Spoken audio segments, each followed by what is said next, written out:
Bonjour, chers auditeurs de Radio Courtoisie, et bienvenue dans ce livre-journal de géopolitique profonde. Nous sommes en direct.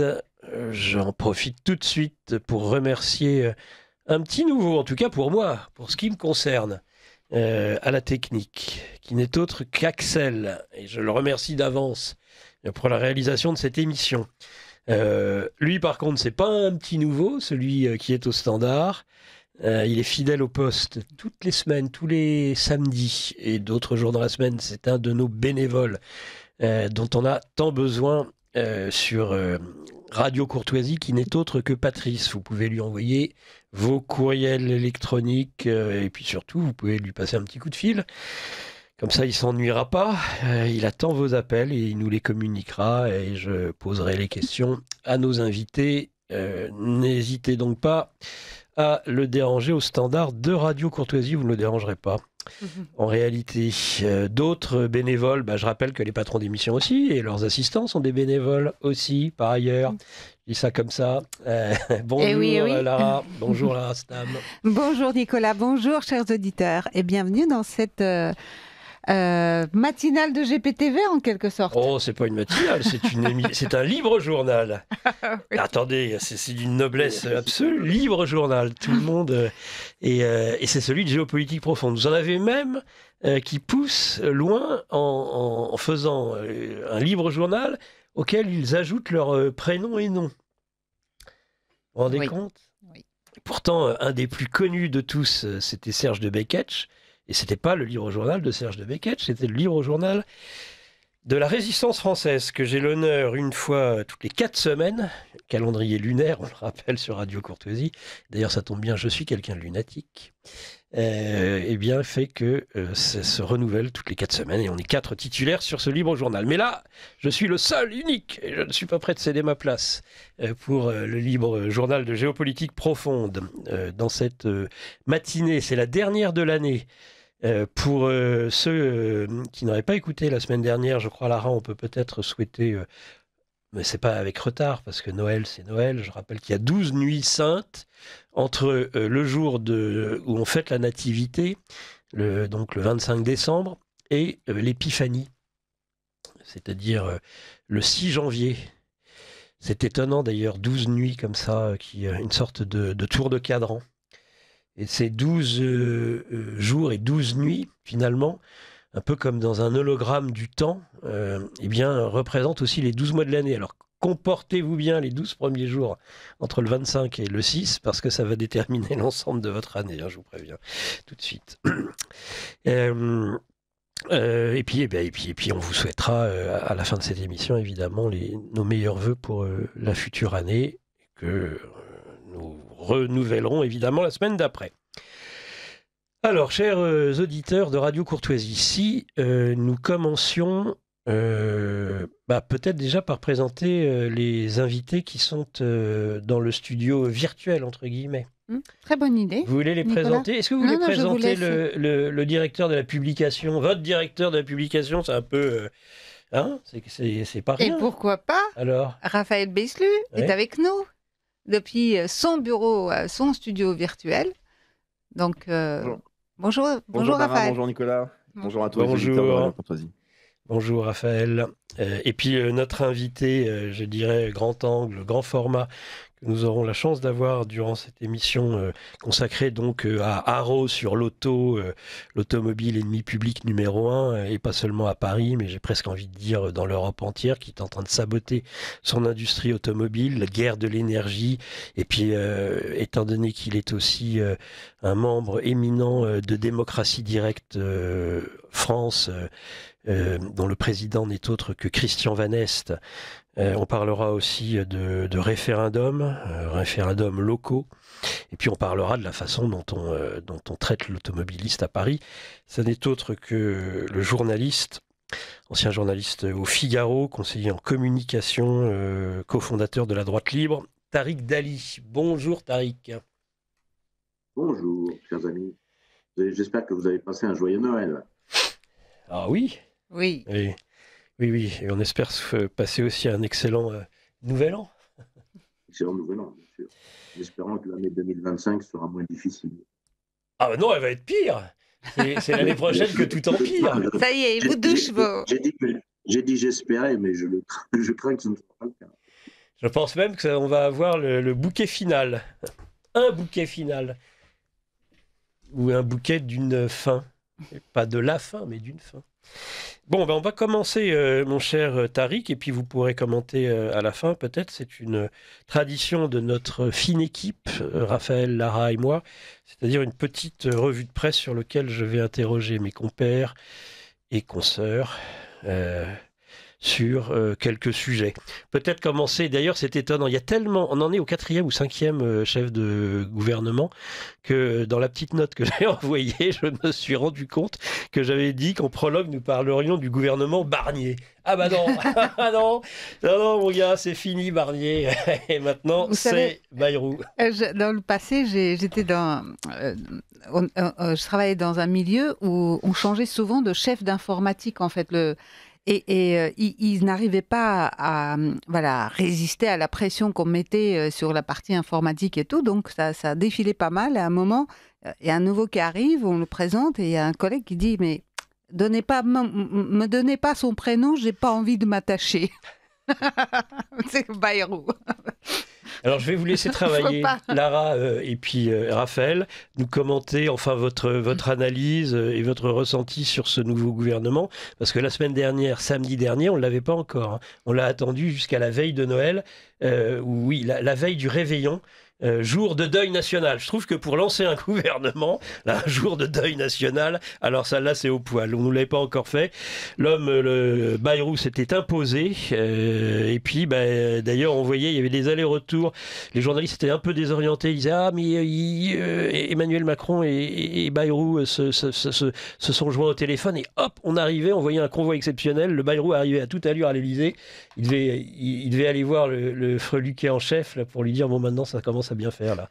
Maintenant si c'est comme ça, t'as compris, le ministre, hein, qui est-ce qu'on prend à l'outre-mer? Allez, au hasard, Manuel Valls. Ah, c'est beau ça, Manuel Valls, le revenant.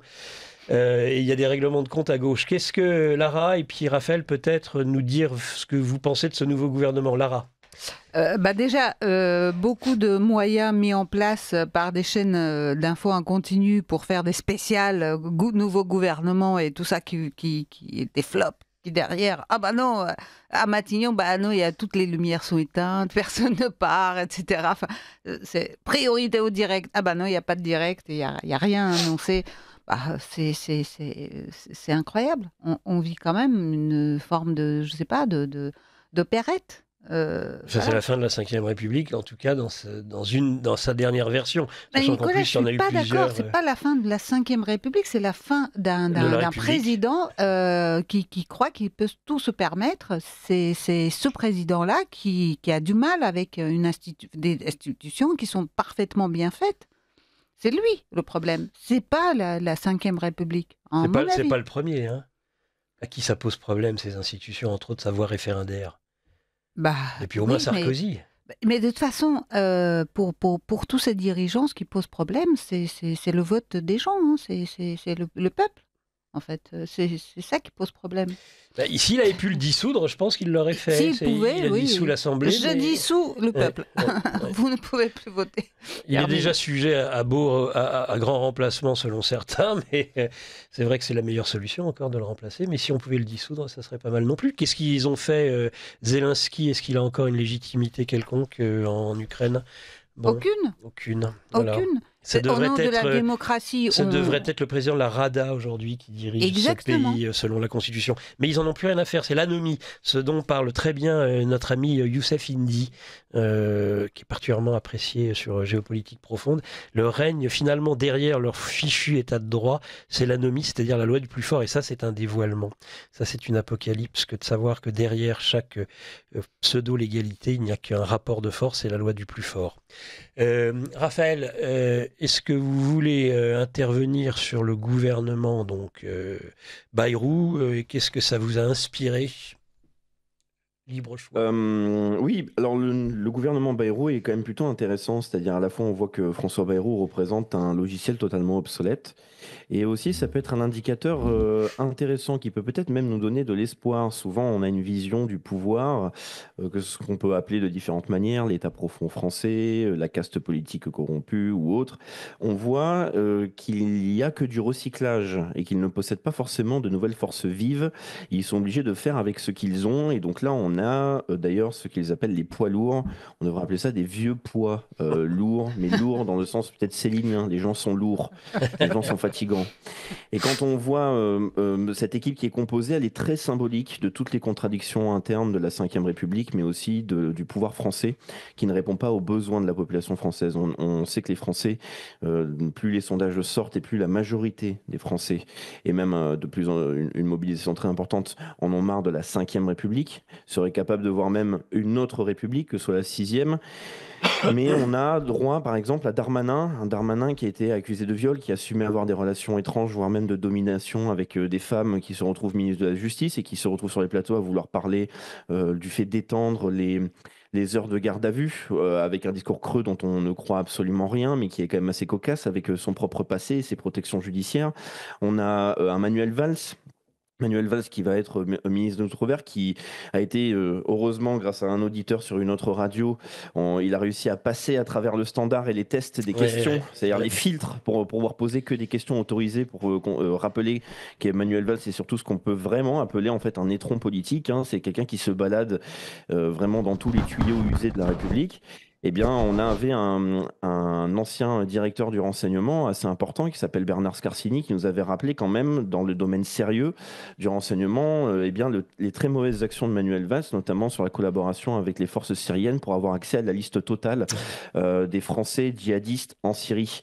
Donc, c'est toujours voilà, ce type d'information qui nous permet de voir qu'on a des vieux traîtres de la politique et surtout des incompétents. On a aussi une Elisabeth Borne, Miss 49.3, et je vous rappelle quand même que la censure du gouvernement Barnier est apparue suite à la volonté de mettre en place un 49.3 pour le budget. Et on a François Bayrou, qui s'est imposé auprès d'Emmanuel Macron. Donc on peut voir que Emmanuel Macron ne serait pas forcément un homme tout-puissant. On a François Bayrou qui arrive à s'imposer et souhaite nous dire, face à cette grande crise du budget, qu'il souhaite mettre en place le même budget que le budget Barnier. Son excuse étant qu'il est plus simple de repartir d'un texte déjà travaillé. Alors que ça a été toute la raison de cette décision historique, qui pour moi représente un grand mouvement de l'histoire dans la fin de la Ve République. Eh bien, c'est la censure d'un gouvernement avec la fameuse alliance des deux extrêmes, rappelée constamment par notre président de la République, Emmanuel Macron. Donc ce gouvernement est parfait parce qu'il représente l'impuissance du pouvoir, il représente l'absence totale de réponse, et ça ne peut qu'encourager, je pense, à la fois les partis politiques à prendre des décisions historiques pour déstabiliser la République, mais aussi de motiver la population française à dire « Stop, nous en avons marre, il faut que vous partiez ». Eh ben, c'est tout à fait ça, Lara. Et de l'autre côté de l'Atlantique souffle le 20 janvier la prise de fonction officielle de Donald Trump à la Maison-Blanche. Il y a un de ses principaux conseillers qui tweete au moins autant que l'ancien futur président des États-Unis d'Amérique, et pour cause, puisque bien c'est son média. Il en a 209 il en millions. fait ce qu'il veut. Hein. Un petit 209 millions d'abonnés. Oh, bah, c'est une paille, une bagatelle. Et donc, et comme il a sa langue bien dans sa poche, pas dans sa poche, justement, Elon Musk, évidemment, ça fait quelques éclaboussures. Alors évidemment, il y a l'ancien commissaire breton, cette fois-ci, qui s'en recalé par Ursula. Voilà. Oui, recalé par Ursula et validé d'avoir été recalé par Emmanuel Macron, qui sont gendarmes à chaque fois. Alors l'avant-dernière en date, c'était Elon Musk qui disait il n'y a que l'AfD pour sauver l'Allemagne. Oh, quelle terrible intrusion dans la politique allemande. Donc, ils feront peut-être comme avec la Roumanie. Si les résultats ne leur conviennent pas, ils expliqueront que finalement, il faut arrêter tout de suite ce processus électoral. Quoique, on est sur un tour en Allemagne, donc ça va être difficile. Avec une élection présidentielle, c'est plus facile. Il y a 2 tours. Si le premier tour vous convient pas, on a vu ce qu'ils ont fait en Roumanie. Ils ont arrêté le processus électoral. Évidemment, voilà. Autre façon de dissoudre, quand c'est pas le peuple, c'est le corps électoral. Bien joué. Et alors, c'était TikTok, mais semble-t-il, on ne sait pas quand une élection aura lieu à nouveau.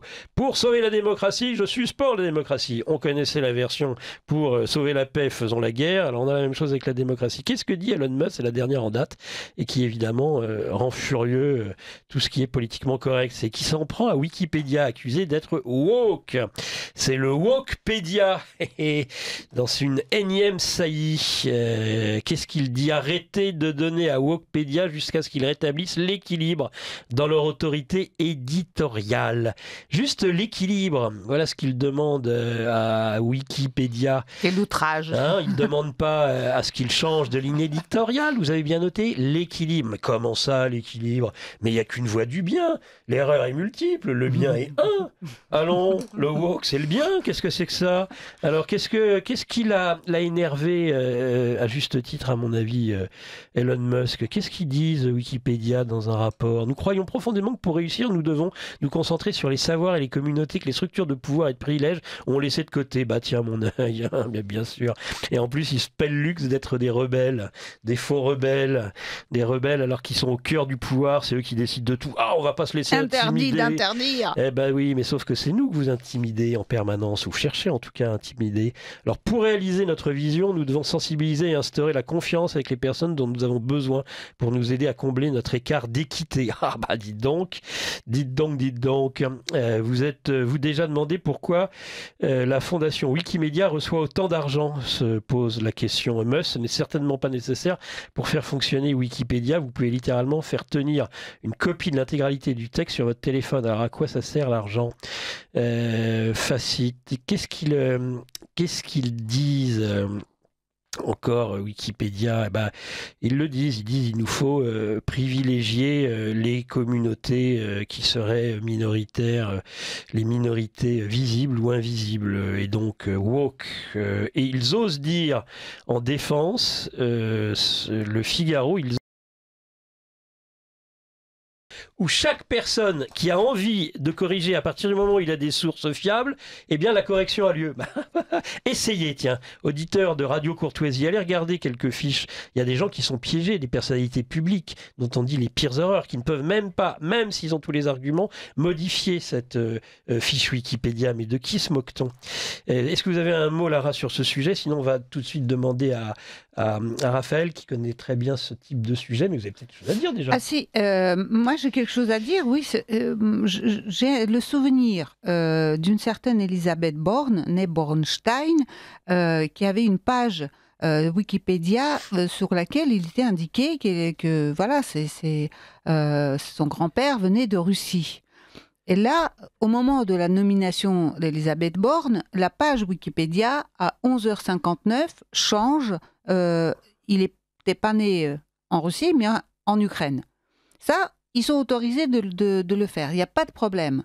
Juste après la nomination, on change même le parcours antérieur des personnes. Oui, il est temps que Wikipédia retrouve sa place. C'est-à-dire, ça doit être une encyclopédie à laquelle tout le monde peut contribuer, mais tout le monde, dans un équilibre. Merci Lara. Raphaël, Wikipédia, Wokepédia. Oui, ça l'a toujours été. C'est le problème lorsqu'on veut nous faire croire qu'une encyclopédie peut être faite par la communauté, et la communauté qui voudrait dire l'intégralité de la population. Mais il faut analyser dans les termes ce que veut dire vraiment la communauté. C'est un peu comme quand on regarde les règles de la communauté des plateformes comme YouTube. Il faut se demander c'est quelle communauté exactement qui va fixer les règles. Parce que pour Wikipédia, ce sont des modérateurs en fait. Ce sont des modérateurs. Vous pouvez voir sur les articles qui a fait telle modification et suite à quel consensus, c'est-à-dire à quel vote qui permet de faire une modification publication d'une biographie, d'un article ou autre sur Wikipédia. Et donc en fait c'est un microcosme qui est maintenant clairement identifié. Et je pense que c'est assez révélateur, c'est-à-dire cet instinct de panique. De toute façon, il y a quand même quelque chose de toujours très intéressant, que ce soit Wikipédia ou même nos médias mainstream, c'est que souvent on a besoin de parler constamment ou de se draper à l'oral, de rappeler que l'on possède quelque chose on va dire que l'on ne possède pas véritablement. C'est-à-dire qu'on parle de liberté d'expression, on en parle de plus en plus lorsque on en a de moins en moins ou lorsqu'on lutte contre. C'est souvent un phénomène comme ça. Il y a un phénomène de compensation qui est assez clair. Et là, ce qui est quand même intéressant, c'est que la biographie d'Elon Musk est quand même maintenant devenu l'homme le plus riche du monde. Enfin, en tout cas, c'est vraiment l'homme. Il y a des entités financières qui ne sont pas nommées, dont on n'aurait peut-être pas le droit même de mettre d'identité, ça pourrait être dangereux. Mais bref, ça reste un homme extrêmement puissant. Et quand on regarde sur sa biographie, c'est vrai que maintenant, il y a une modification qui veut dire que suite à son rachat de Twitter, eh bien, en fait, il a, on va dire, favorisé la mauvaise information. Voilà. Il a favorisé les luttes, enfin les contenus qui sont haineux, les contenus qui sont antisémites, qui sont transphobes. Et surtout, ce qui est quand même intéressant, c'est que là, Wikipédia, là, on peut voir vraiment quelle est la ligne qu'ils suivent, c'est qu'il continue de mettre qu'il a transmis de fausses informations sur la situation sanitaire. Et ça, c'est quand même très intéressant parce que normalement, Wikipédia, qui se fait toujours un plaisir de mettre à jour les informations sur les ennemis politiques pour dire quand on va être un adepte des théories du complot, qu'on va être un homme d'extrême droite, etc. Là, il ne souhaite pas mettre à jour toutes les informations que l'on a aujourd'hui sur la situation, du Covid et même de la vaccination, comme par exemple le fait qu'il faut quand même se souvenir qu'il était expliqué absolument partout, même en France, que les premières doses de vaccin servaient intégralement à ne pas tomber malade et à ne pas transmettre. Ça permettait de ne pas favoriser la transmission à 100%. Et ensuite, chaque semaine, ça réduisait. Nous connaissons ce narratif-là, on a une bonne mémoire. Mais là, on voit que c'est encore présent aujourd'hui. Donc c'est pareil, c'est comme le gouvernement Barnier, mais là, c'est une autre... Enfin, pardon, le gouvernement Bayrou, à une autre échelle. C'est-à-dire, c'est encore une fois, c'est une période d'apocalypse de révélation. C'est-à-dire que toutes les contradictions internes ne fonctionnent plus, ne permettent plus à une structure de fonctionner. Je vous rappelle que quand vous allez sur Wikipédia, toutes les 3 semaines, vous avez un immense message qui apparaît, c'est « S'il vous plaît, donnez-nous de l'argent parce qu'on n'arrive pas à tenir ». Lorsqu'on est un traître à la vérité, lorsqu'on est malhonnête et lorsqu'on fait de l'entre-soi, du communautarisme et qu'on ment, la structure ne fonctionne pas et on est voué à disparaître. Et on le voit avec les États-Unis, c'est à une échelle nationale suite aux élections américaines. Et en plus, Elon Musk représente le nouveau ministère de l'efficacité. C'est que tous ces parasites vont disparaître. Ils vont être purgés, ou en tout cas, c'est là la volonté du nouveau gouvernement. Enfin, plutôt du ministère de l'efficacité qui va apparaître. Donc pour moi, encore une fois, c'est un très bon signe. Si Wikipédia disparaît, ça ne fera pas de mal, ça forcera peut-être même les personnes à faire leurs propres recherches, plutôt que de croire de manière aveugle à une encyclopédie qui posséderait la vérité, parce que ça possède le terme d'encyclopédie en 3 clics sur Internet. Ça aidera peut-être nos jeunes générations à apprendre de manière plus qualitative. Merci Raphaël. La vérité, justement, c'est le 3e et dernier point de cette courte revue de presse. Gouvernement Bayrou, Musk, de l'autre côté de l'Atlantique, ça se réveille. Et puis alors comment justement les mondialistes, l'État profond, ceux qui nous dirigent, en tout cas en Occident, traitent l'information. Justement, le ministère de la vérité, qui est évidemment le mensonge caractérisé. 2 exemples tirés de l'actualité de ces dernières heures et de ces derniers jours. Et je vous poserai la question à l'un comme à l'autre à nouveau sous votre analyse. Allez, au hasard, Zelensky qui explique qu'il y a eu déjà au moins une centaine de morts et blessés coréens du Nord. Ils n'ont toujours pas montré d'image. Donc étant donné qu'ils ne montrent pas d'image, ils ont accusé dernièrement, comble de la barbarie, les Russes de défigurer le malheureux Nord-Coréen avec un lance-flamme pour masquer ses traits. Ils ont dit aussi dernièrement, on en avait attrapé, on allait vous les montrer, ils sont morts. Pas de chance, ils sont morts en tôle. Et la dernière, c'est, ils sont horribles, ils utilisent, tenez-vous bien, les horribles Russes, ces malheureux Coréens du Nord, comme chair à canon. Ils les lancent sur des actions désespérées à Koursk. C'est vrai que c'est les Russes qui sont actuellement dans des actions désespérées. Donc ça sera... J'aimerais que vous puissiez réagir là-dessus. Mais aussi, autre désinformation manifeste, ou alors ça en est encore plus grotesque. C'est un avion Kazakhstan, il tombe, il y a probablement une intervention extérieure exogène qui explique sa chute, laquelle on n'en sait rien pour l'instant, mais vous le savez. On le sait tout de suite. Rappelez-vous, le feu à Notre-Dame de Paris, c'est accidentel. C'est accidentel. Tout de suite, on le sait, c'est accidentel. Pareillement, en sens inverse, Nord Stream, on ne sait toujours pas, on a du mal on a fait une enquête, mais alors finalement c'est classé sans suite, on n'en sait rien. Non mais ils se foutent de nous. Et là, c'est à chaque fois pareil, il y a un avion qui tombe, c'est les Russes. Alors que les Russes expliquent que il y avait Grozny était attaqué depuis quelque temps par des drones, et donc, mais tenez-vous bien, ils retournent l'information du ministère russe en disant il y avait une attaque de drone à Grozny. En disant c'est bien la preuve qu'ils ont envoyé un missile et que c'est un missile russe qui est allé taper l'avion. Mais évidemment, c'est-à-dire qu'on utilise des missiles pour aller taper des drones. C'est bien connu, mais c'est évident, même des hypersoniques, parce qu'on ne sait jamais une petite pétoire là qui vole à basse altitude, on va utiliser un missile. 10 000 euros Tout qu'on va... mais c'est en plus, le problème, c'est qu'ils mentent en toute décomplexion. Ils sont complètement décomplexés dans leurs mensonges. Avant, j'avais envie de dire, ils faisaient semblant de maquiller leurs mensonges d'une manière ou d'une autre, ou même peut-être parfois même d'y croire. Mais c'est même plus le cas. Ce sont des mauvais acteurs. Ils mentent, mais ils mentent mal. C'est une injure à l'intelligence, et ça, c'est ce qui m'insupporte le plus. Lara. Bah oui, ils mentent tout le temps et à tout le monde maintenant. Donc c'est la nouvelle tendance.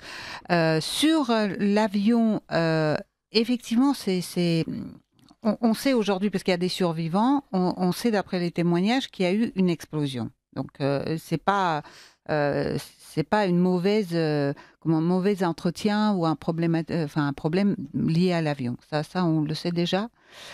Que dire, je sais pas quoi rajouter à ça. C'est une aberration, un avion civil avec des enfants, des familles à bord. Donc bon.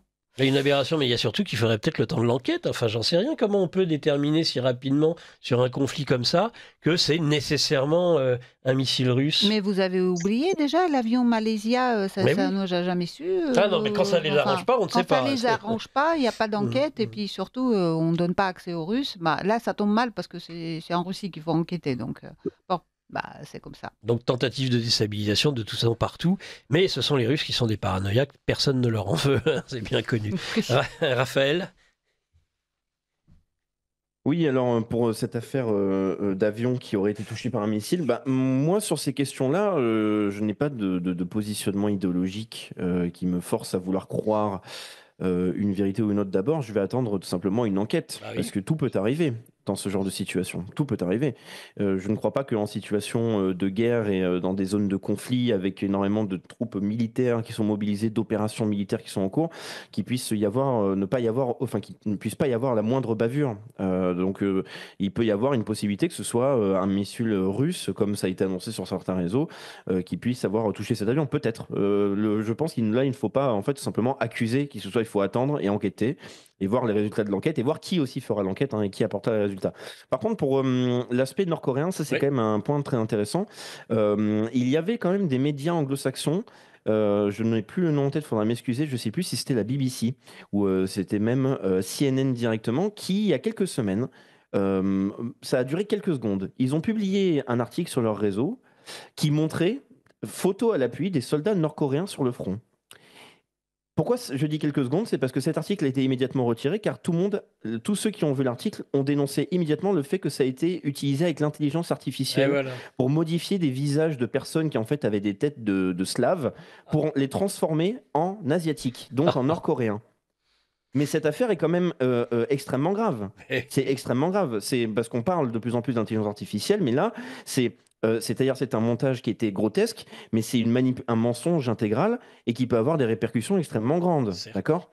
Mais même si on parlait des soldats nord-coréens, imaginons qu'il y ait des soldats nord-coréens. Bon, là, il faut le rappeler, c'est la Corée du Sud qui confirme les propos des services ukrainiens. Bon, eh ben, la Corée du Sud qui explique que la Corée du Nord est responsable de tous les maux de la Terre, ou en tout cas qui réalise de mauvaises opérations partout, c'est un peu normal. Ça ne m'étonne pas aussi en temps de guerre.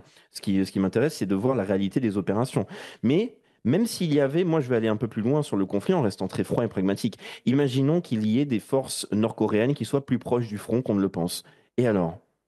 Et alors, où en est le conflit entre l'OTAN et la Russie? Je vous rappelle que normalement, c'est censé être le conflit entre l'Ukraine et la Russie. Depuis combien il y a eu de soldats français à Mariupol? Est-ce qu'on peut avoir une réponse véritable sur ça? Est-ce qu'il y a des troupes anglaises sur le sol ukrainien? Est-ce qu'on peut avoir une réponse sur ça? Claire et nette. Pourquoi est-ce que l'OTAN envoie constamment du matériel militaire et forme aussi des hommes? Est-ce que ça, c'est pas de l'ingérence? Qu'est-ce que ça changerait que des troupes nord-coréennes seraient sur le front? Qu'est-ce que ça changerait? Est-ce que l'OTAN est en train de dire que la Russie en fait ne respecterait pas les règles du jeu, que ce serait pas fair play en fait d'avoir des alliés sur un territoire, un théâtre d'opération? Ça n'a aucun sens. Sur leur Ça serait territoire, plutôt en ma réaction. plus. C'est pas Kursk, que je rappelle, c'est un oblast en Russie, pas en Ukraine. Oui, je dis un théâtre d'opération, ma langue a fourché. C'est en fait un endroit où il y a des opérations militaires. Moi, j'irais donc plus loin en fait sur cette situation qui est une situation de guerre et très révélatrice. C'est et alors? Même si c'était vrai. De toute façon, on voit que cette information qui est censée être tellement évidente, eh bien, les médias anglo-saxons, par exemple, étaient obligés de passer par le biais de l'intelligence artificielle et du deepfake pour nous faire croire qu'il y avait absolument des Nord-Coréens. Donc, je pense qu'on a déjà la réponse. Mais même moi, donc, comme je l'ai dit, j'irai plus loin en disant et alors si c'était vrai? Mais vous savez bien, c'est comme le fait qu'il soit allé jusque sur la Lune, même s'il y a eu des zones ou des images qui ont été tournées dans des studios Hollywood, c'est tout simplement pour avoir la meilleure qualité d'image. Donc c'est un mensonge au service de la vérité. Voilà, là on boucle la boucle. La démocratie, on suspend la démocratie pour sauver la démocratie, on fait la guerre pour sauver la paix, et on ment pour sauver la vérité, Raphaël, enfin. Un monde inversé, tout à fait, Nicolas. Nicolas, Oui, Lara. et Raphaël, Et d'ailleurs, je voulais préciser, c'est qu'en Russie, il y a quand même tout un tas de populations qui ont des yeux bridés. Hein. C'est-à-dire qu'il y a des Bouriates, il y a des Yakoutes, des Tchouktchas, etc. Et ils participent à l'opération militaire côté russe. Donc, avoir une photo avec un visage aux yeux bridés, c'est pas si difficile que ça, parce que parmi les peuples de la Fédération de Russie, il y a des gens qui ont ce physique-là. Donc, ils sont cons, hein, CNN. C'est-à-dire, s'ils n'arrivent même pas à avoir des photos de bourriades pour les faire passer pour des Nord-Coréens, c'est quand même, ça montre la limite. Mais de l'autre côté, à mon avis, il ne faut pas s'arrêter à la photo. Il faut montrer les documents. S'ils arrivent à capturer les personnes, bah, même si les personnes sont mortes, elles doivent avoir un document, quelque chose, une trace sur elles. Et ça sera ça la preuve. Mais il n'y en a pas. Ils vont nous expliquer qu'ils ne veulent pas montrer les cadavres, vous inquiétez pas, parce que ce n'est pas éthique ni déontologique. De toute façon, ils sont prêts à tout. Merci à tous les deux. Une question d'auditeur. Ne pensez-vous pas que tout ça a été fait pour que Macron applique au final l'article 16 On revient sur le gouvernement Bayrou. Eh bien, pourquoi pas? Peut-être que c'est comme ça que ça se terminera, ou que, en tout cas que ça continuera. Peut-être bien que oui, peut-être que Bayrou bien n'appliquera pas un autre article avant? Lequel? Je crois que c'est l'article 8, non, Raphaël? L'article 8, c'est la nomination des ministres. Bon. Non, je pense pas. Il peut pas appeler le président au fait qu'il ne peut pas Ah non, à part gouverner. Ah non. Le blocage, créer un blocage, Bayrou ne peut pas. En tout cas, il peut. Non, il présente sa démission. Alors oui, évidemment, dans ce cas-là, si on voulait être totalement légaliste, on pourrait imaginer qu'il ne présente jamais sa démission. Si on voulait être formel, enfin bon, ça c'est les constitutionnalistes de plateau. Allez, on va s'arrêter là sur la revue de presse. Merci Raphaël, merci Lara. Restez avec nous puisque nous avons maintenant Tariq Dali, le journaliste, le conseiller en communication. Il y a une grande différence, je pense d'ailleurs, Tariq, entre la communication et le journalisme. Qu'est-ce que vous inspire en tant que journaliste et en tant que conseiller en communication ces informations? Oui, je vous parle de Joséphine Baker. Allez-y. Je vais vous en parler à propos de Wikipédia, parce que, comme l'a dit, je crois, Lara tout à l'heure, c'est peut-être Raphaël, qui a dit que ce n'était pas d'aujourd'hui qu'on ne pouvait pas intervenir dans Wikipédia si vous ne penchez pas du bon côté. Et je vais vous raconter une anecdote qui remonte à plus de 15 ans. Vous connaissez Joséphine Baker, évidemment, Oui. mais vous ne connaissez pas Michel Debaie. Ah non. Alors, Michel Debaie, un brave homme, maire d'une commune qui s'appelle Tocane-Saint-Apre, en Dordogne, et qui a été brièvement député en 2007 et qui est mort peu de temps après. Et à Tocane-Saint-Apre, l'ensemble de la Dordogne, c'est pas loin du château des Milandes qui appartenait à Joséphine Baker, c'est là où elle accueillait les enfants. Eh bien, ce collège s'appelait Joséphine Baker. Très bien, il y a un collège Joséphine Baker à Tocane. Eh bien, quelques jours à peine après la disparition de ce malheureux Michel Debaie, donc député socialiste et maire de Tocane, eh bien, on décide unilatéralement de baptiser le collège Michel Debaie. Bon, très bien.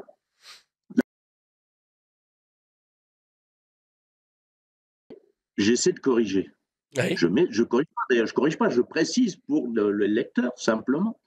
Je mets que le collège Joséphine Baker est devenu, à telle date, le collège Michel Debaie. Oui. Eh bien, 5 minutes après, c'était retiré. Je l'ai remis une demi-heure après, je me suis abusé à ça avec mon fils.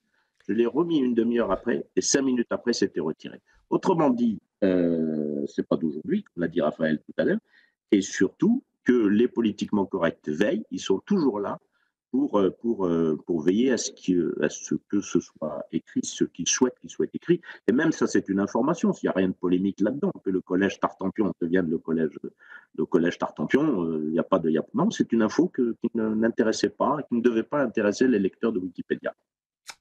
Voilà une petite anecdote. Signifiante, parfaitement signifiante sur ce qu'ils prétendent et ce qui est la réalité.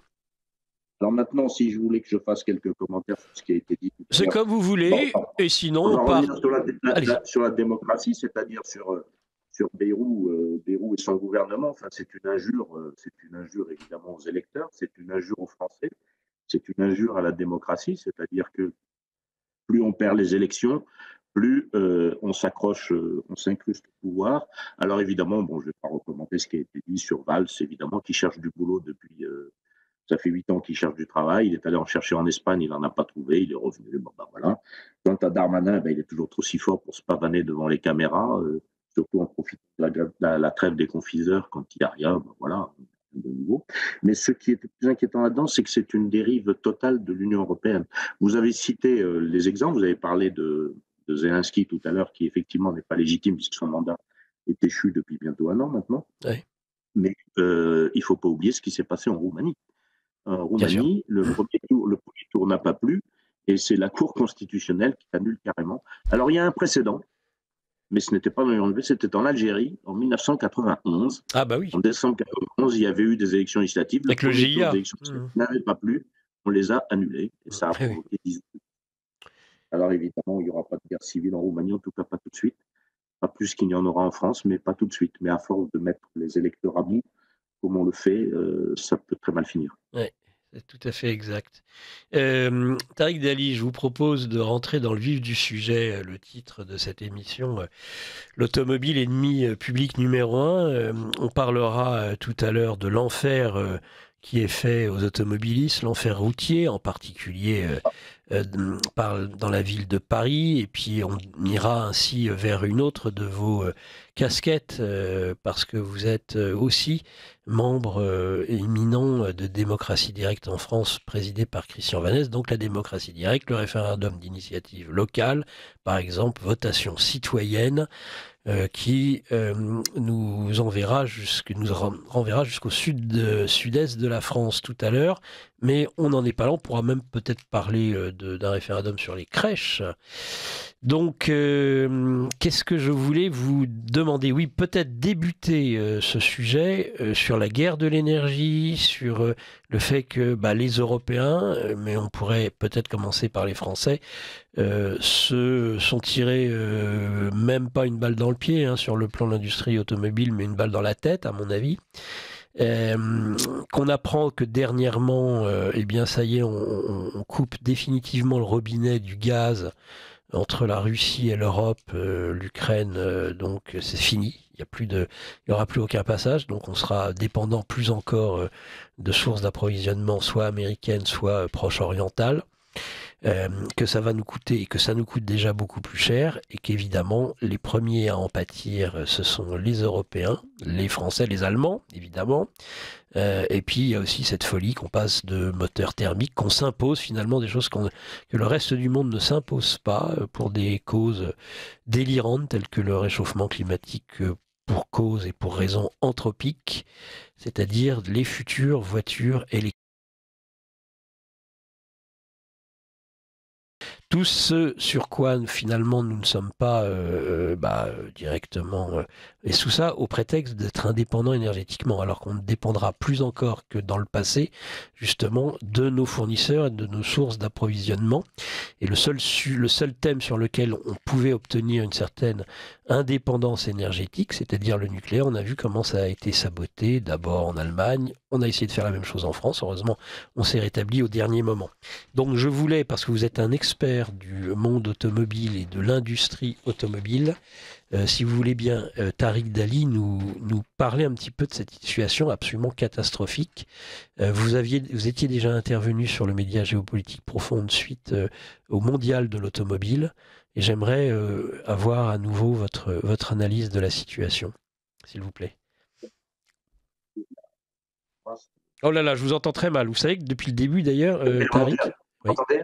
Vous entendez? Oui. Très bien. Allez, très bien. Depuis le mondial de l'automobile, il y a 3 mois, ça ne s'est évidemment pas arrangé, bien au contraire. Il y a eu des événements qui se sont produits et qui nous mènent droit dans le mur.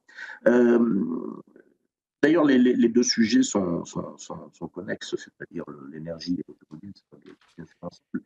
Et on va faire le parallèle on fait aujourd'hui avec l'automobile ce qui a été fait avec le nucléaire. C'est-à-dire que sciemment, on détruit un savoir-faire. On détruit ce que nous savons faire bien, que nous vendions bien, et on le sabote sciemment. Je crois que j'avais dit dans une autre émission avec vous que nous avions vendu en France cette année quelque chose comme le même nombre de voitures qu'en 1975, il y a 5 ans. Ouais. Mais il faut savoir qu'en France, on en a produit en 2023 le même nombre de voitures qu'en 1962. Alors, en 1962, on a produit 1 400 000 voitures en France, et on a produit à peu près la même chose l'année dernière. Donc, et ça, c'est volontaire. Alors maintenant, pour ce qui concerne ces questions d'énergie, il y a une bonne nouvelle quand même. Je vais commencer par là, après tout. Vous avez dit qu'on avait rétabli au dernier moment. On s'était rétabli au dernier moment, mais enfin, on a fait beaucoup de dégâts. Ouais. La semaine dernière, on a ouvert ce qu'on appelle l'EPR de Flamanville. Ouais. D'ailleurs, on devrait dire le RPE, puisque EPR, c'est évidemment un sigle anglo-saxon, European Pressurized Reactor, donc réacteur à pressurisé européen. Donc, c'est une nouvelle technologie. Mais on peut s'en réjouir, bien sûr, puisque voilà un réacteur qui est le plus puissant du monde, 1600 mégawatts lorsqu'il aura atteint sa pleine puissance, donc à l'été prochain, et il produit environ 14 mégawatts-heure, c'est-à-dire de quoi 14 terawatts-heure, pardon, c'est 14 000 gigawatts, de quoi alimenter 2 millions de personnes par an. Ouais. Donc c'est quand même une belle innovation, et il est prévu pour fonctionner 60. Le problème, c'est qu'on a perdu 25 ans dans cette affaire. Oui. C'est-à-dire, donc Flamanville, il y a trois centrales nucléaires à Flamanville. Il y en a une qui a été mise en service en 1985, une autre a été mise en service en 1986, et une dizaine d'années plus tard, je crois que c'est en 98 ou 99, EDF avait dit qu'il fallait en préparer un autre pour d'abord rénover, utiliser une nouvelle technologie. C'est effectivement le PR est une nouvelle technologie, et surtout pour pallier l'obsolescence qui ne manquerait pas d'intervenir. Et donc, en 1999, évidemment en 1999, qu'est-ce qui s'est passé? Les saboteurs d'extrême gauche, c'est-à-dire ceux que, comme Philippe de Villiers les appelle, les écologistes carcéraux, les Khmers verts. Voilà, les écologistes carcéraux, les Khmers verts, à la tête desquels il y avait Dominique Voynet qui siégeait au gouvernement. Ouais. Et c'est elle. Donc ça a été arrêté. Le gouvernement Raffarin arrive 3 ans plus tard. Et là, on relance le truc. Mais évidemment, on relance le truc pour une mise en service prévue vers 2012. Mais vous imaginez bien ce qui s'est passé, tout ce que la Terre compte de saboteurs, d'activistes d'extrême gauche, etc. Alors il y a les amis militaires, il y a le World Wildlife Fund, il y a le Greenpeace et tous ces trucs-là, naturellement, se sont mis en travers. Et voilà comment on a perdu 12 ans. Donc voilà comment une centrale qui aurait pu ouvrir vers 2005 ou 2006 a ouvert en 2024. Voilà où nous en sommes aujourd'hui. Bon, mais cela dit, c'est quand même une bonne nouvelle, mais entre-temps, et vous l'avez dit tout à l'heure, effectivement, il restait à peu près 10% de nos besoins en gaz qui venait encore de Russie, malgré le boycott, puisqu'il y a des gazoducs qui traversent l'Ukraine, comme vous l'avez dit tout à l'heure, et puis il y a des approvisionnements par bateau indirects qui venaient de l'Inde, par exemple, etc. Bon là, dans sa folie à vouloir faire de la Russie un ennemi à tout prix, Oui. l'Union européenne fait que ce pourcentage de diffusion devrait descendre à zéro assez vite. Alors, à l'appui, évidemment, c'est une augmentation des prix faramineuse. Grosso modo, les prix ont doublé depuis 3 ans. C'est-à-dire depuis 2021, c'est-à-dire depuis la reprise après la folie sanitaire de 2020, les prix ont doublé. Ils étaient à peu près entre 30 et 50 kWh le prix de l'électricité jusqu'en 2020. Il est monté à 110 à peu près en 2021. Il est passé à 300 tout de suite après le déclenchement de la guerre en Ukraine, il y a bientôt 3 ans. Et là, il tourne à nouveau autour de 110. Donc, il a entre doublé et triplé en 3 ans. Voilà où nous en sommes. Et bon, je pense que ça ne va pas s'arranger. Tariq, essayez de... Parce qu'on a vraiment, je regarde au niveau de la technique s'il y a possibilité de trouver une solution, parce que je pense que le confort d'écoute des auditeurs ne doit pas être exceptionnel. Essayez surtout peut-être, parce que je le vois, vous dodelinez de la tête. Et si dès que de rester, de ne plus bouger, parce que ça évitera justement cette espèce de fréquence qui change sans arrêt. Est-ce que vous m'entendez bien? Oui. On a, en plus d'être directeur de la publication et brillantissime journaliste, vous en êtes rendu compte. Aujourd'hui, on a en Raphaël aussi un technicien redoutable, mais là, ce n'est pas sa partie directement. Nous sommes sur Radio Courtoisie, donc il ne doit pas pouvoir y faire grand-chose. Mais on ne désespère pas d'avoir le meilleur son possible, mon cher Tariq. Avant de demander d'ailleurs son son de cloche et des questions éventuelles que Raphaël pourrait vous poser, est-ce que vous pouvez nous expliquer un petit peu les conséquences de s'être tiré une balle dans la tête pour l'industrie automobile, aussi bien allemande, avec Volkswagen, avec le fait de peut-être être obligé de partir de l'autre côté de l'Atlantique pour avoir un prix d'énergie qui soit plus raisonnable et plus rentable sur un secteur d'activité qui est hyper concurrentiel, qui est l'automobile. L'électrique éventuellement, et puis aussi les derniers déboires de l'industrie automobile française. Écoutez, naturellement, cette situation n'arrange pas les affaires des constructeurs automobiles européens. Alors, on va parler, si vous voulez, de Volkswagen, oui, bien sûr. Alors, Volkswagen, déjà, il y a une information qui est tombée il y a quelques jours. C'est un coup de tonnerre, c'est-à-dire que le véhicule emblématique de cette marque, la Golf, donc qui doit être à sa 9e génération, un modèle qui a été lancé en 1974, eh bien, ne sera plus fabriqué en Allemagne, il sera fabriqué au Mexique. Voilà. Donc, si vous voulez acheter la voiture allemande typique, eh bien, elle sera mexicaine. Déjà, ça, c'est quand même un coup de tonnerre. Alors, c'est la conséquence de la décision qui vient d'être prise de fermer 3 usines. Volkswagen va fermer 3 usines en Europe. Ils vont fermer, alors, apparemment, celle de Zwickau. C'est une usine qui est ultra moderne parce que c'est l'ancienne usine Trabant des Est-allemands. Vous savez, les petites pétrolières est-allemandes qui avaient été rachetées par Volkswagen tout de suite après la réunification. Donc, celle-ci va fermer. Ils avaient ouvert une très belle usine à Dresde, c'est également en Saxe, où on fabriquait des grosses voitures qui avaient été arrêtées, mais enfin, on fabriquait des modèles élevés, c'est-à-dire les Passat, et puis avant, il y avait les Phaeton.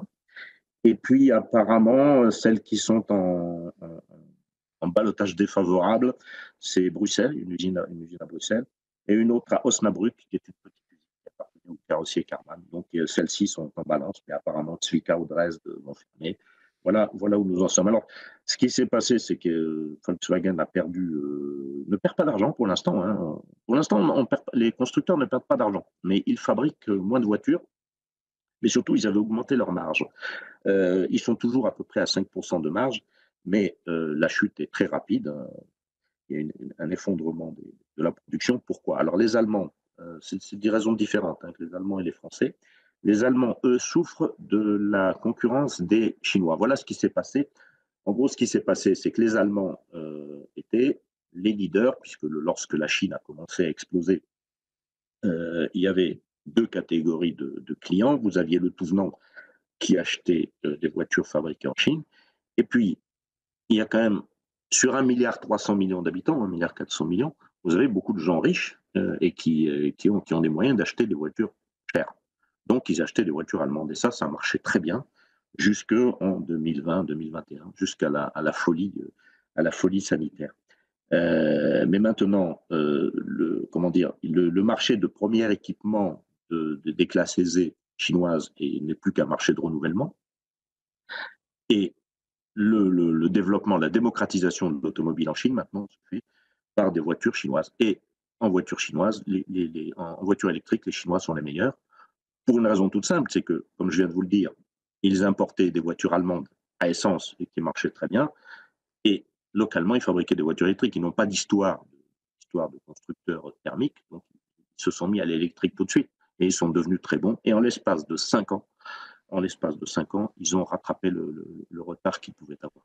Donc, ils prennent un sacré coup de tonnerre en Chine. Et là, les Allemands se posent vraiment des questions sur le devenir de leur industrie. D'ailleurs, c'est une des causes de la chute du gouvernement, puisque vous avez probablement vu que pas plus tard qu'hier, le président Steinmeier, le président allemand, a dissous le Bundestag suite à la mise en minorité du chancelier. Il y aura des élections le 23 février. Pourquoi? Parce que la coalition a éclaté, parce que le Parti libéral, le FDP du ministre des Finances, Christian Lindner, a quitté la coalition parce qu'il laissait de se battre, mais difficilement pour reporter l'échéance de l'interdiction des voitures thermiques à 2035. C'est une des causes. Il y a d'autres causes, mais voilà la cause principale. Mais cela dit, je pense qu'il est quand même utile de rappeler qu'on n'a jamais vu dans l'histoire qu'on interdise de rechercher sur une technologie. C'est-à-dire que le moteur thermique a fait énormément de progrès, il est beaucoup moins polluant, il est plus performant, mais maintenant on a décidé d'interdire aux ingénieurs de chercher, et ça c'est assez stupéfiant. Mais on est dans une dérive, je dirais, lysenquiste, hein. Il n'y a pas de différence fondamentale entre l'Union européenne et l'ex-URSS, hein. C'est-à-dire qu'il y a un pouvoir au sommet, un comité central du Parti communiste au sommet qui décide ce qui est bon, ce qui n'est pas bon. Voilà où nous en sommes. Alors, ça, c'est pour les Allemands. Vous voulez que je vous parle des Français? Voilà, si vous voulez nous dire quelques mots sur la France, après quoi, Alors, sur la France, je passerai la parole à Raphaël. Il faudra aussi qu'on passe un court Bobino. Allez-y, sachant qu'on a encore 2 sujets ensuite à traiter. Alors, sur la France. Alors, pour vous parler de la France, je vais vous parler du Japon, parce qu'il y a une petite info qui est tombée. Ah, vous voyez, en fait, là, il faut absolument voilà. Là, restez comme ça et surtout ne tournez pas votre tête vers la droite parce qu'on ne vous entend plus. Je ne bouge plus. Oui, pour vous parler de la France, je vais vous parler du Japon parce qu'il y a une petite information qui est tombée avant-hier. Vous savez que Renault était l'actionnaire de Nissan, était un gros actionnaire de Nissan, que depuis les démêlés de Carlos Ghosn, qui est toujours réfugié au Liban, comme vous le savez, la participation de Renault dans Nissan est descendue de 42 à 15%, je crois, quelque chose comme ça. Et là, Nissan est en train de se tourner vers son concurrent japonais pour faire une alliance avec Honda. Donc là, ça va faire un gros mastodonte japonais, parce que Honda est passé. C'est pas de très très gros volume, c'est de la bonne qualité et ça marche très bien. Donc Nissan va se tourner là. Donc, je vais tourner vers ce nouveau concurrent. Les actions, je pense qu'il est possible maintenant que Renault se défasse de ses actions Nissan, moyennant quoi Renault va être encore plus isolé qu'il ne l'est. Donc maintenant, l'avenir de Renault, c'est un petit constructeur par rapport aux autres. Donc ça aussi, il faudra surveiller, bien que le patron de Renault, Luca de Meo, soit extrêmement inventif et que lui il a pris de l'avance sur l'électrique. Hein. Il est pas mal, mais évidemment, il n'aura jamais les volumes qu'on faisait en voiture traditionnelle. Mmh. Alors maintenant, parlons de Stellantis. Alors Stellantis, le coup de tonnerre, ça a été le licenciement, licenciement sans préavis du directeur général. Ouais, Carlos Alors, il y a Tavares. pas mal de choses. Le directeur général, Carlos Tavares. Alors, bon, vous savez, faut aussi faire attention à ce qu'on dit. Les médias, vous savez comment ils sont. Hein. La formule habituelle, on lèche, on lâche, on lynche. Bon, pendant des années, c'était le génie. Et puis, du jour au lendemain, bon, c'est devenu le mouton noir. Il ne faut pas exagérer ni dans un sens ni dans l'autre. Ce qui s'est passé avec Carlos Tavares, c'est d'abord et surtout parce qu'il a été mal habitué pendant quelques années. C'est-à-dire qu'il est arrivé à faire des marges bénéficiaires hallucinantes, c'est-à-dire entre 15 et 20%. Ce sont des marges que vous ne trouvez 15%. Tout à l'heure, je vous ai dit que Volkswagen a terminé l'année avec 5% de marge nette, ce qui est bien, hein, c'est-à-dire traditionnellement dans l'industrie automobile, c'est bien 5%. Mais donc Stellantis était arrivé à faire des 15, 16, 17%. Et là, il est descendu à 7% cette année, donc avec un résultat net en baisse de 50%. Donc là-dessus, ça ne plaît pas. Alors pourquoi il avait réussi à faire des marges comme ça? Pour plusieurs raisons. Il avait profité des pénuries de composants de 2020 pour augmenter ses prix dans des proportions un peu exagérées. Il a baissé ses volumes, donc il continue à vendre parce qu'il y avait des pénuries de voitures, on n'arrivait pas à produire suffisamment, donc il a augmenté ses prix. Et puis le marché s'est retourné avec cette perspective de l'électrique. Les voitures sont devenues trop chères et il y a des volumes. Alors il y a des volumes qui sont des stocks de voitures qui sont devenus faramineux. Sachez quand même qu'aujourd'hui il y a 1 300 000 voitures invendues qui sont sur les parcs. Voilà, chez Stellantis, notamment aux États-Unis. Donc voilà, alors il a eu les mêmes soucis que Volkswagen, puisque les Chinois avaient explosé la voiture électrique, lui, il n'arrivait pas à suivre. Les marchés européens ont été tués par la folie de Bruxelles, avec les gens ne veulent plus acheter. Il est peut-être le plus responsable, c'est les problèmes de qualité, parce qu'il voulait vraiment faire des marges, donc il faisait des économies sur tout, et de gros problèmes de qualité sur les voitures. Alors ça, c'est plus en Europe qu'aux États-Unis. Alors maintenant, dernier point, et là on vient sur un point géopolitique aussi, c'est les relations qui se sont tendues avec l'autre actionnaire, qui est la famille Agnelli, c'est-à-dire Fiat, puisque Stellantis, c'est Peugeot plus Fiat. Oui. Donc la famille Peugeot détient 7%, mais la famille Agnelli, Fiat, en détient 14%. 14. Et, 14%. Et John Elkann, lui, qui est donc le fils Agnelli, qui est un fils Agnelli, il n'a pas beaucoup défendu son directeur général. Probablement aussi parce que il a été sensible au discours de Giorgia Meloni. C'est-à-dire que, évidemment, là, en France, oui, j'ai oublié de le dire, mais en France, il y a une usine qui est sur la sellette, même deux. C'est celle de Poissy et celle de Rennes. Ils ont été obligés de fermer une usine. Ils ont fermé celle d'Aulnay-sous-Bois il y a déjà quelques années, mais celle de Poissy et celle de Rennes sont sur la sellette. Ouais. Et surtout, ils préfèrent fermer des usines en Italie et pas en France. Moyennant quoi, Mme Meloni n'a pas aimé du tout. Donc elle a dit que s'il fermait une usine en Italie, eh bien, il autoriserait des Chinois à venir s'installer. Donc là, il a pris peur, ça s'est pas bien passé, et surtout John Elkann a donné le coup de grâce. Il a dit bon, c'est hors de question de fermer une usine en Italie plutôt qu'ailleurs. Donc voilà un peu où on est passé. Et puis surtout, il ne faut pas oublier que l'Italie, elle est très à cheval sur ça, parce que l'Italie reste un pays industrialisé. Je crois que c'est quand même encore 18% du PIB qui est industriel en Italie contre 10% en France. Voilà un peu la situation. Merci. Ça ne va pas s'arranger. On s'en doute, ça ne va pas s'arranger. Merci Tariq Dali.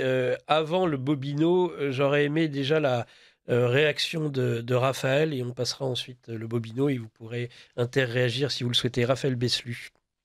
Oui, c'est un résumé très synthétique qui est tout à fait pertinent, bien évidemment, et qui vient d'être fait sur la situation automobile. C'est-à-dire qu'il y a différents mélanges, hein. C'est des problèmes de normes principalement, les normes européennes qui n'ont qu'un sens, parce qu'on parlait de Volkswagen. Ce qui explique les réductions drastiques de coûts au sein de Volkswagen, c'est à cause de la fameuse affaire qui n'en est pas une, mais qui en est une à chaque fois avec Bruxelles, c'est le Dieselgate. C'est surtout ça, en fait, qui a pénalisé fortement Volkswagen et qui pousse encore plus à faire des économies. C'est parce que ça a amené à des condamnations extrêmement importantes à cause de véhicules trafiqués sur la consommation et la diffusion carbone. Et on sait que l'Union européenne, qui veut imposer son fameux agenda vert, eh bien, est très à cheval sur ces questions-là, ce qui n'a aucun sens, hein. De toute façon, tout a encore une fois été parfaitement expliqué. Et surtout, c'est que on en arrive, encore une fois qu'on arrive dans l'économie réelle, et qu'on arrive dans le réel, et ben là, l'idéologie n'a aucun sens et on peut accepter des contradictions. C'est-à-dire, on peut produire des véhicules thermiques au Mexique et on ne se posera pas la question du coût qu'il peut y avoir pour le climat, le fait de déplacer des voitures, parce qu'en fait la téléportation n'existe pas encore, je pense que nos auditeurs le savent. Donc c'est-à-dire que des véhicules, il faut pouvoir les faire venir du Mexique jusqu'à l'Europe. Et pour ça, il faut consommer du carburant. On peut pas, il n'y a pas de soucoupe volante, il y a pas, on fait pas ça avec des radeaux et des cordes. Non, mais c'est quand même important de le dire. C'est une évidence. Mais c'est-à-dire que c'est l'entreprise en elle-même va faire des économies, mais si on suit la logique de l'Union européenne et surtout de cet agenda vert, ça n'a absolument aucun sens. On a eu aussi d'autres problématiques avec ce marché, parce qu'on parle aussi beaucoup constamment de la compétitivité. La compétitivité, ça c'est le grand mot qui est utilisé. Et ben, la grande compétitivité s'est pris un coup dans le nez par la Chine, parce que l'Union européenne a voulu augmenter les taxes de douane pour les véhicules électriques chinois. Et qu'est-ce qu'a fait la Chine? Et ben, tout simplement a décidé d'attaquer que ce soit le marché français avec des produits laitiers, des produits issus de l'industrie porcine, mais aussi le cognac, etc. Nous n'avons pas de marge de manœuvre et nous avons en fait des technocrates qui ne sont pas du tout connectés au réel. De toute façon, ils n'ont ni véhicule thermique, ni véhicule électrique. Ce sont des personnes qui se déplacent en taxi, on le sait très bien. Ou Et avec ben, on des a tout chauffeurs. simplement ces conséquences-là. Non, mais voilà, c'est ça, avec des chauffeurs. Et ça n'a absolument aucun sens. Et ce qui est terrible, c'est que par exemple, le cas Volkswagen est quand même terrible, parce que ça s'applique après pour tous les pays. C'est qu'on parle de dizaines de milliers d'emplois qui sont supprimés. Et là, un autre point qui a été rappelé par notre invité, qui est très important aussi, et qui est déterminant pour l'avenir d'un continent, d'une civilisation, d'un pays ou d'une souveraineté, c'est qu'en fait, on supprime des compétences et on supprime un génie. C'est-à-dire que en bloquant une industrie, on détruit l'innovation. Et les personnes qui se forment actuellement, les ingénieurs, on le sait déjà avec le cas français, que vont faire ces personnes-là qui n'ont pas accès à un emploi au sein de la zone européenne ou sinon dans leur propre pays, c'est-à-dire en Allemagne ou en France? Eh bien, ils vont ailleurs. Ils vont ailleurs. Donc même si l'Union européenne cherche à mettre des normes pour pouvoir créer un marché bien précis, bien particulier, eh bien en fait c'est tout simplement c'est du gruyère où tout fuite, il y a des fissures de partout et les personnes vont simplement s'échapper et aller là où il y aura de meilleures rémunérations et un marché qui est plus libre. Et ça c'est malheureusement extrêmement triste. Mais c'est le destin de Bruxelles. Bruxelles s'est présenté quand même de manière très claire sur ça. C'est tout doit fonctionner par des normes. On doit se mettre à jour, on doit s'adapter, quoi qu'il en coûte. Voilà, encore et toujours. Quoi qu'il en coûte, c'est ça. Parfait. Allez, un petit bobino et puis on revient tout de suite après, si vous le voulez bien. C'est aussi hein, pour les fautes de français. Vous avez vu, maintenant, en plus, on en a un qui fait du bruit, carrément. Moi, je trouve ça extraordinaire, vraiment. On n'arrête pas le progrès. Hein. On a nos cochons, donc attention à vous, chers invités. Sinon, vous allez passer à la caisse, vous aussi. Qu'est-ce que je... on continue, donc vous êtes dans le livre journal de géopolitique profonde, en compagnie, outre de Lara Stam et de Raphaël Beslu, de notre grand invité du jour, qui n'est autre que Tariq Dali, le journaliste, membre du bureau national aussi de Démocratie Directe en France. Qu'est-ce que nous disent ces auditeurs ? Bonjour à votre nouveau venu, nous dit cette auditrice Patrice et mes amis, puis-je du quotidien un peu tôt tout de même, Lara, Nicolas, Raphaël. Vous disiez que la guerre était faite pour avoir la paix. Aujourd'hui, les guerres sont préventives, c'est évident. Un auditeur, dans l'éducation nationale, les professeurs encouragent les élèves à aller consulter Wikipédia pour compléter leurs cours. il y avait que ça, s'il y avait que ce problème dans l'éducation nationale aujourd'hui. Bonjour, madame, monsieur, chers amis. À propos des Nord-Coréens, c'est très juste ce que dit cet auditeur. Sur le front Ukraine-russe fabriqué par l'IA, par CNN, pour CNN ou la BBC, il me semble important de rappeler la propagande raciste de l'entre-deux-guerres, du péril jaune que veulent réagiter ces médias anglo-saxons. C'est tout à fait Si je peux juste me permettre, exact. c'est pour une correction, c'était le Daily Mail. Voilà, je cherchais la vérification, donc média britannique, le deuxième quotidien, mais c'était le Daily Mail, pas CNN. Eh ben merci pour cette correction, mon cher Raphaël. Est-ce que vous avez un mot avant qu'on bascule sur... parce que j'aimerais qu'on s'occupe un peu d'Anne Hidalgo, ça fait longtemps qu'on n'en a pas parlé. Déjà, la remercier pour ces formidables bouchons qui fait que bien, vous nous êtes de plus en plus nombreux à nous écouter, évidemment, grâce à l'arrêt vous. dans le bouchon. Voilà. Et puis, comme ça, ça nous donne encore plus envie de parler en bien de vous, si vous voulez tout savoir, ma chère Anne Hidalgo. Est-ce que vous voulez réagir rapidement sur ce que vient de dire Raphaël Tariq Dali? Rien de. Je suis assez d'accord avec ce qui a été dit. De toute façon, comment dire non, j'ai rien de jeune particulier. Je suis d'accord avec ça. Effectivement, c'est la première fois. Il a souligné la première fois dans l'histoire qu'on interdit aux ingénieurs de chercher. Ça, on n'a jamais vu un truc pareil. Oui. On perd nos savoir-faire. Ouais. Tariq, on va changer de sujet si vous le voulez bien, même si on reste sur le même sujet. Pardon ? On va parler d'Hidalgo ? Alors on va parler entre autres, si vous le voulez bien, de tout ce qui concerne... là on a vu comment on sabotait notre industrie. J'ai envie automobile, parce que vraiment l'automobile c'est l'ennemi public numéro 1, on a l'impression aujourd'hui. Et alors cette belle ville de Paris là, qu'on a tant admirée durant la parenthèse enchantée des Jeux Olympiques, eh bien c'est un enfer routier jusqu'à tel point qu'on rend fou les automobilistes, et que dernièrement un automobiliste a même écrasé gratuitement, si j'ose dire, en tout cas sur un coup d'adrénaline, un cycliste, un oui, c'est ça. Donc qui en plus était responsable d'une association qui militait en faveur du cyclisme, comme s'il n'y en avait pas assez déjà à Paris. Donc cet enfer routier que nous fabrique, entre autres, la mairie de Paris, 50 km/h aussi, c'est absolument formidable sur le périphérique. On a l'impression vraiment d'éléments concertés permettant finalement de ne plus avoir peut-être demain du tout de voiture pour l'individu lambda, alors qu'on rappelle quand même que c'était la suite et la fin des 30 Glorieuses. On faisait de l'automobile, c'était le symbole même de la liberté.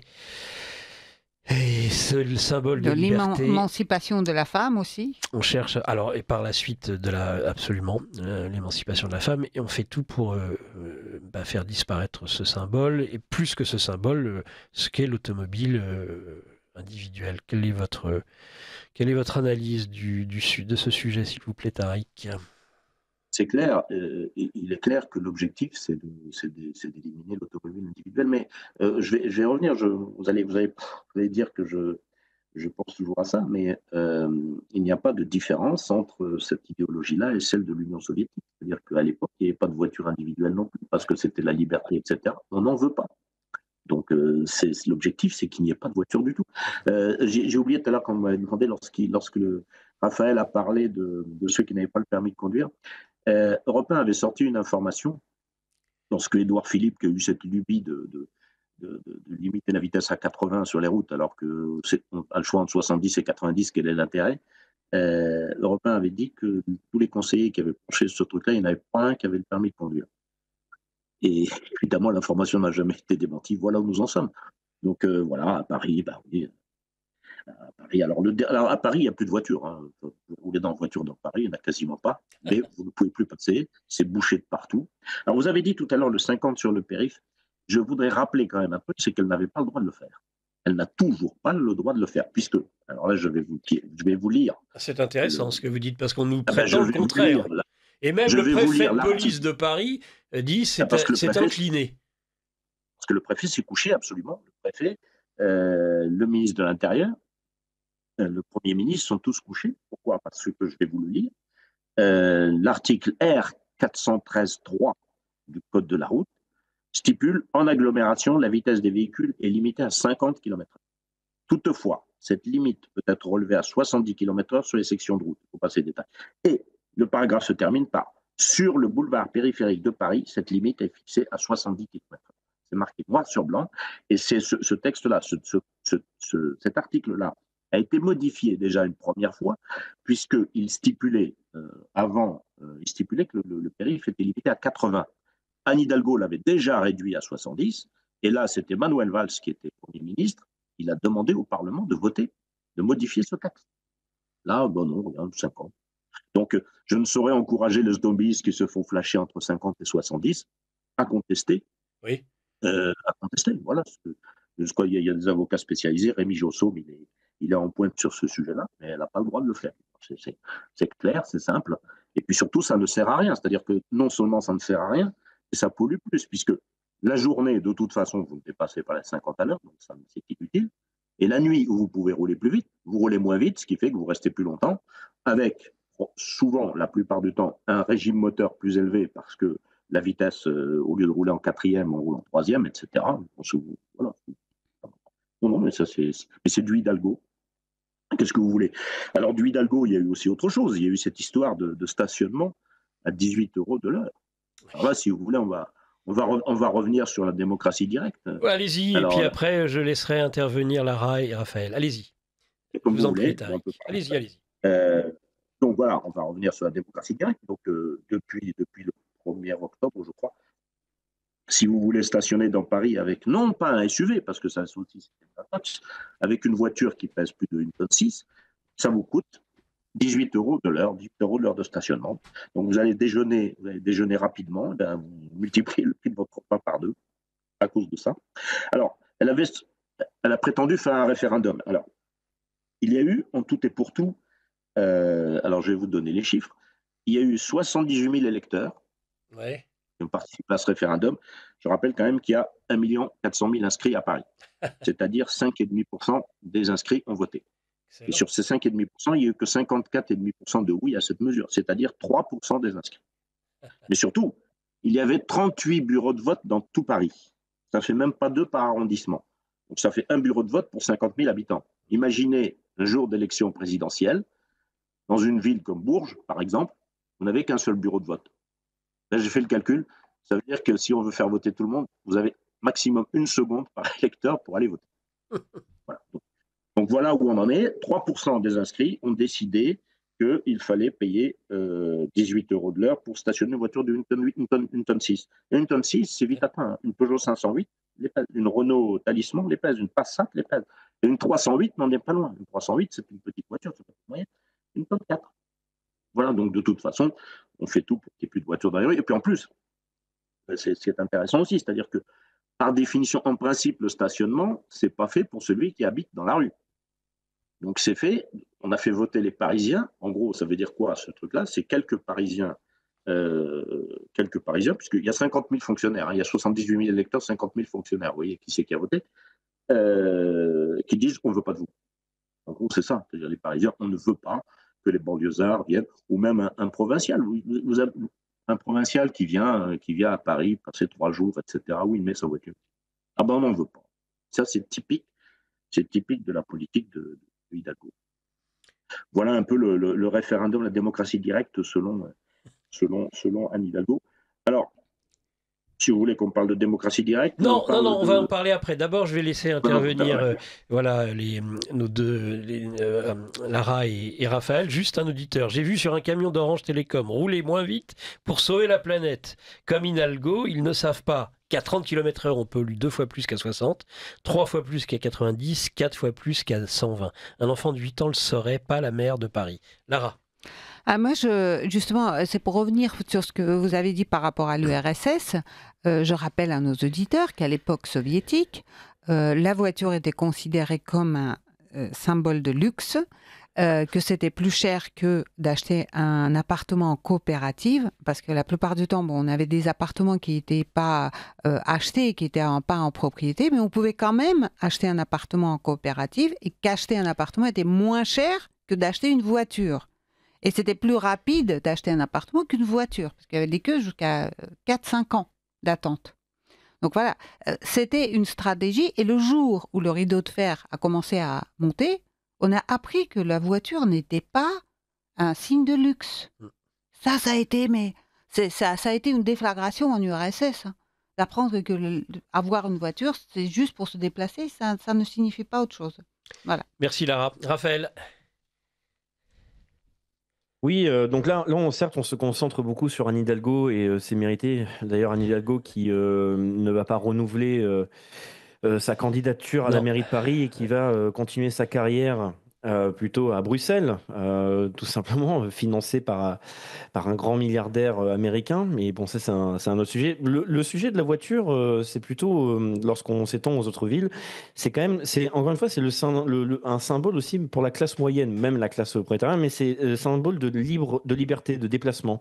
De pouvoir en fait aller où on veut et on n'a pas le droit, il faut gérer le parc humain et en fait en créant des parcs humains de plus en plus restreints, ça permet de conditionner une population pour qu'elle ne puisse pas être libre de ses mouvements et en pleine période révolutionnaire c'est quand même plutôt pratique parce que je vous rappelle par exemple qu'à partir du 5 janvier il y a un grand appel des agriculteurs à se mobiliser à nouveau à Paris.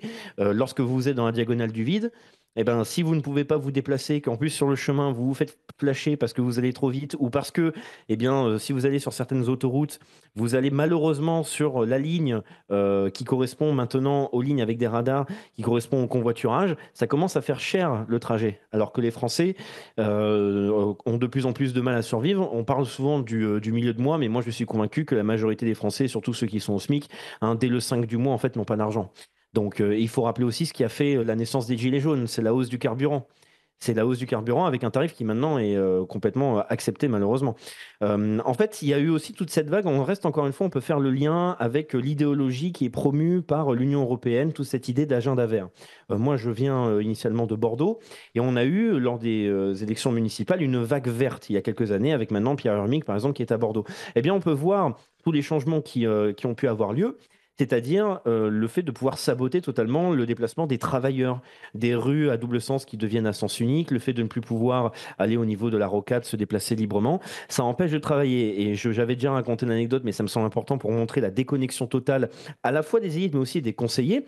C'est que moi, j'étais en contact avec une personne qui travaille dans le cabinet de Pierre Hermic et qui m'avait expliqué qu'ils allaient mettre en place, vous savez, des espèces de plots qui interdisent à certaines heures en fait des personnes de rentrer dans le centre-ville, eh bien ils allaient rendre les horaires encore plus stricts. Pourquoi ? Parce que pour eux la priorité c'était la pollution sonore et il m'avait fait une leçon de morale, ce camarade, pour m'expliquer qu'il y avait énormément de morts apparemment à cause de la pollution sonore. Et quand je lui ai dit oui, mais comment quelqu'un qui vient justement non pas en fait de la périphérie, mais qui vient vraiment d'un village lointain ou d'une ville lointaine, il m'a dit il peut venir en vélo parce qu'il faut savoir que les véhicules des ouvriers, les fourgons, ils n'utilisent à peine que 10 à 15% des outils qu'il y a à l'intérieur. Bon, quand c'est un écologiste de 30 kilos qui a jamais travaillé qui me dit ça, ça me fait toujours rire d'avoir un jugement sur les artisans. Et surtout, il ose dire, et en plus, s'il vient à vélo, c'est bon pour son cœur. Ben oui, c'est vrai.